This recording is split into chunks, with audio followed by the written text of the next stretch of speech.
Everyone, मेरा नाम है खुशी और हम अपना नेक्स्ट टॉपिक करते हैं जिसका नाम है कोलिगेटिव प्रॉपर्टीज। ये हमारा चैप्टर नंबर 1 सॉल्यूशन का 6th टॉपिक है। 6th टॉपिक पर हम आ गए हैं। हम बात करते हैं कोलिगेटिव प्रॉपर्टीज की। देखो क्या होता है, हमने पीछे पढ़ा अदर वीडियोस में वेपर प्रेशर के बारे में बहुत डिटेल में पढ़ा हमने।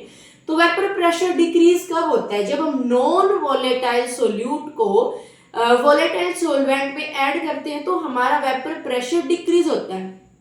तो ऐसी ना बहुत सारी प्रॉपर्टीज हैं जो वेपर प्रेशर जब डिक्रीज होता है तो हमें बताती हैं। तो ये कुछ ऐसी प्रॉपर्टीज हैं जैसे कि relative lowering of vapour pressure, elevation of boiling point, depression of freezing point and osmotic pressure. ये हमें पढ़नी है, ये हमें पढ़नी है कोलिगेटिव प्रॉपर्टीज के अंदर। अब सबसे पहले पढ़ने से पहले हमें ये पता होना चाहिए कि कोलिगेटिव प्रॉपर्टीज एक्चुअली में होती क्या है। तो ऐसी प्रॉपर्टी जो नंबर ऑफ सोल्यूट पर डिपेंड करती है सॉल्यूशन में, तो उसको हम लोग बोलते हैं कोलिगेटिव प्रॉपर्टीज। अंडरस्टैंड? अब हम इसके बाद बात करते हैं फर्स्ट प्रॉपर्टीज की, जो है relative lowering of vapour pressure. ठीक है, ये हम पढ़ेंगे। तो देखते हैं, जैसे हमने रोल्स लॉ के बारे में पढ़ा था। क्या पढ़ा था कि P1 इक्वल होता है P1 नॉट Chi1 के, ये according to Raoult's law. Understand है यहाँ तक? तो ये जो होता है हमारा P1 होता है पार्शियल प्रेशर जो कि डायरेक्टली प्रोपोर्शनल होता है मोल फ्रैक्शन के, and this is the Raoult's constant होता है ये, जिसको हम लोग बोलते हैं वेपर प्रेशर। ठीक है, P1 नॉट। अब अगर हम किसी चीज को फाइनल माइनस इनिशियल कर दे तो हमारा डेल्टा निकल के आता है। तो अगर हम ये निकाले तो क्या हो जाएगा हमारा P1 नॉट माइनस P1, ये हमारा हो जाएगा relative lowering of vapour pressure से हमें वेपर प्रेशर को रिलेट करना है जस्ट। तो delta P1 final minus initial हो गया। तो ये हम फर्स्ट मान लेते हैं, ये सेकंड इक्वेशन मान लेते हैं। तो यदि देखो ये P1 है, अब हमारे पास P1 की वैल्यू है, तो डेल्टा P1 हो जाएगा हमारा P1 not minus P1 not Chi1। अब हमने एक रिलेशन पढ़ा था कि Chi1 plus Chi2 is equal to 1। Mole fraction, जितना भी मोल फ्रैक्शन लेते हैं, कितने भी हमारे पास होते हैं इन्फिनिटी तक, उनका सम हमेशा 1 होता है। हम यहाँ 2 कंसिडर करके चल रहे हैं तो Chi1 Chi2 1 हो जाएगा। वहां से हमने पिछली भी हमने जब पढ़ा था तो हमने निकाली थी Chi2 की वैल्यू क्या होती है, Chi1 की 1 माइनस x2। ठीक है, यहाँ से हमारा ये हो गया final minus initial delta P। अब P1 की जो वैल्यू है हमें पता है क्या है, P1 नॉट x1, तो हम यहाँ पर पुट कर देंगे जो हमने पुट कर दिया है P1 नॉट x1। तो हमें पता है अगर हम यहाँ से ये कॉमन लेंगे P1 नॉट तो क्या हो जाएगा 1 माइनस Chi1। अब 1 माइनस Chi1 किसके इक्वल होता है, x2 के। कैसे? क्योंकि हमने पढ़ा कि मोल फ्रैक्शन का सम 1 के इक्वल होता है। वहां से हम एक मोल फ्रैक्शन की वैल्यू निकाल लेंगे। तो यहाँ हम पुट कर सकते हैं P1 नॉट, यहाँ 1 माइनस x1 ये क्वांटिटी इक्वल होती है Chi2 के, तो यहाँ हमने पुट कर दिया Chi2। तो ये हमारी जो है डेल्टा P1 की वैल्यू निकल कर आ गई है। ठीक है, इसके बाद हम देखते हैं अब मोल फ्रैक्शन से अगर हम इसको रिलेट करें तो कैसे करते हैं। ऊपर हम जैसे 2 कंपोनेंट ले लिए, ऊपर एक कंपोनेंट आ जाएगा, नीचे दोनों का क्या आ जाएगा, सम आ जाएगा, वही हमारा मोल फ्रैक्शन के इक्वल होता है।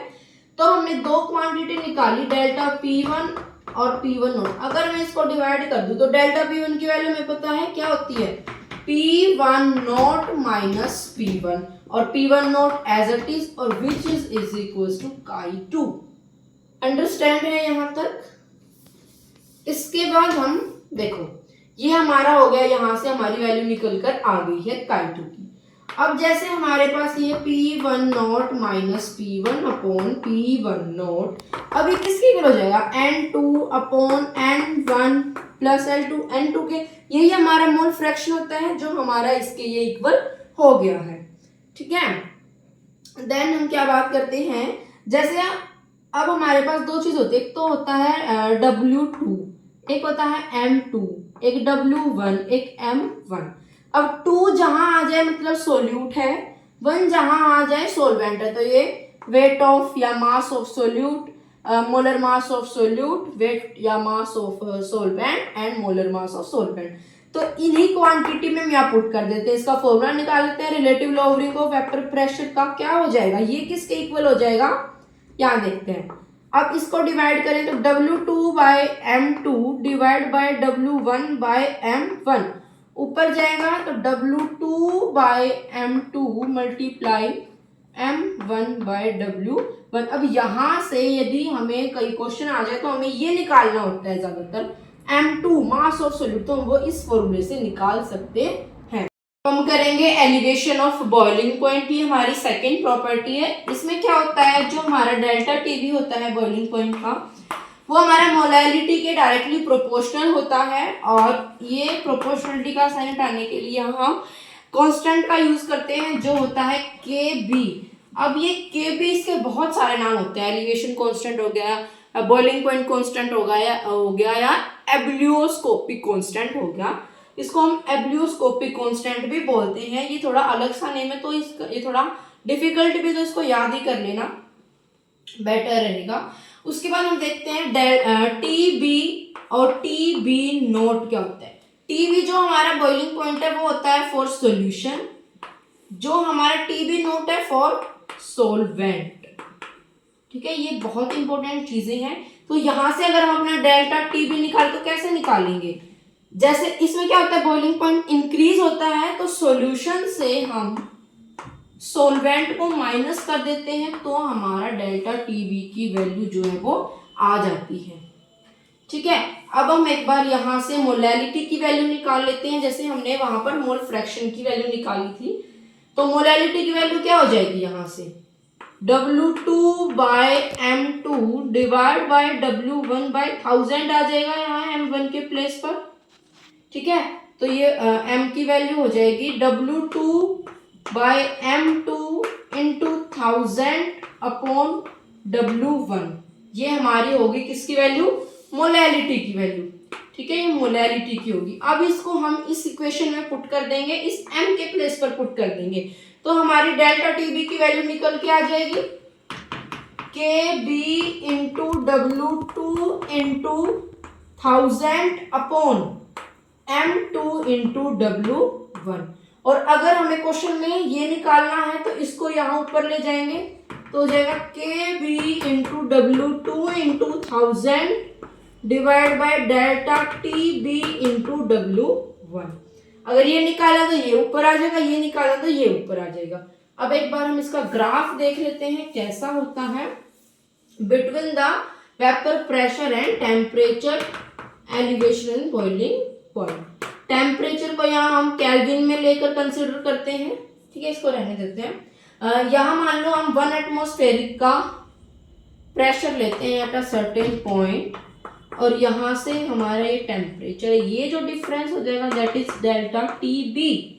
ये वाला जो पॉइंट है ये हमारा, और ये वाला point for T B not solvent and this point for solution T B. तो ये वाली लाइन और यहाँ से ये ऐसे जाएगा graph, this is for solution, this is for solvent. तो ये हमारा ऑल ओवर है एलिवेशन ऑफ बॉइलिंग पॉइंट। करते हैं जिसका नाम है डिप्रेशन ऑफ फ्रीजिंग पॉइंट। इसमें क्या देखते हैं, तो इसमें क्या होता है, delta T F directly proportional होता है सेम मोलैलिटी के, और इसका जो कांस्टेंट होता है दैट इज के एफ और साथ में मोलैलिटी। अब जो ये के एफ होता है, ये जो हो गया ये हमारा हो गया फ्रीजिंग पॉइंट कांस्टेंट हो गया, क्रायोस्कोपिक कांस्टेंट इसको हम बोलते हैं, क्रायोस्कोपिक कांस्टेंट। ठीक है, तो वही सेम हम यहाँ पर देखते हैं, एक हो गया हमारा टी एफ, ठीक है, एक हो गया हमारा टी एफ नोट, बट इसमें अपोजिट, क्योंकि इसमें फ्रीजिंग पॉइंट जो है वो डिक्रीज होता है। तो यहाँ अगर हम डेल्टा टी एफ निकाले तो वो कैसे आ जाएगा हमारा, पिछले वाले में हमने सॉल्यूशन में से सॉल्वेंट माइनस करा था, इस वाले में हम क्या करेंगे, T F note minus T F करेंगे। ये बहुत इंपॉर्टेंट रिलेशन है दोनों, क्योंकि इसके ऊपर एग्जाम में क्वेश्चन आता है 101%। न्यूमेरिकल तो आएगा ही पक्का। तो ये हमारी इसकी वैल्यू हो जाएगी डेल्टा टी एफ की, T F note minus T F. Clear है यहाँ तक। इसके बाद हम देखते हैं एम की वैल्यू, सेम एम की value W2 by M2 divide by W1 by 1000। तो M की वैल्यू क्या आ जाएगी हमारी, W2 into 1000 divide bye M2 into W1। ठीक है, ये आ गई हमारी वैल्यू। इसको अगर हम यहाँ पर पुट करें तो क्या हो गया, delta T F is equal to K F और मल्टीप्लाई में W2 मल्टीप्लाई में 1000 डिवाइड बाय में ये M2 मल्टीप्लाई में W1। M2 निकालना हो तो T इसको यहाँ भेज दो और TF को यहाँ पर ले आओ, तो हो जाएगा हमारा M2 के एफ इंटू W2 इंटू में 1000 divide by delta TF into में W1। ठीक है, तो ये हमारा इसका फॉर्मूला होता है। अब हम इसका एक बार ग्राफ देख लेते हैं क्या होता है। बहुत ही सिंपल है, दोनों में कुछ 1% का डिफरेंस है बस। ग्राफ ये हमारा टेम्परेचर इन केल्विन हम लेके चलते हैं, वेपर प्रेशर यहाँ, ठीक है, और इसकी मान लो एट अ सर्टेन पॉइंट से हम यहाँ लेते हैं, ये एक पॉइंट हो गया है, ये हमारा हो गया है फ्रीजिंग सोलवेंट। यहाँ पर आकर सोलवेंट हमारा फ्रीज हो जाता है, ये एक पॉइंट आ गया। अब ये इसका डिफरेंस हो जाएगा हमारा डेल्टा टी एफ, ये और ये 2 पॉइंट हो जाएंगे, एक सोल्यूट का एक सोलवेंट का। तो यहाँ हो जाएगा डेल्टा, वहां हम क्या ले रहे थे, यहाँ पर डेल्टा नोट वाला भी, यहाँ हम सिंपल टी एफ लेंगे और यहाँ हम लेंगे टी नोट एफ। ठीक है, इस केस में क्या हो जाएगा, यहां से हमारा हो जाएगा सॉल्यूशन का और यहां से जो पॉइंट निकलेगा वो हो जाएगा हमारा सोलवेंट का। ठीक है, तो ये हमारा डिप्रेशन ऑफ फ्रीजिंग पॉइंट।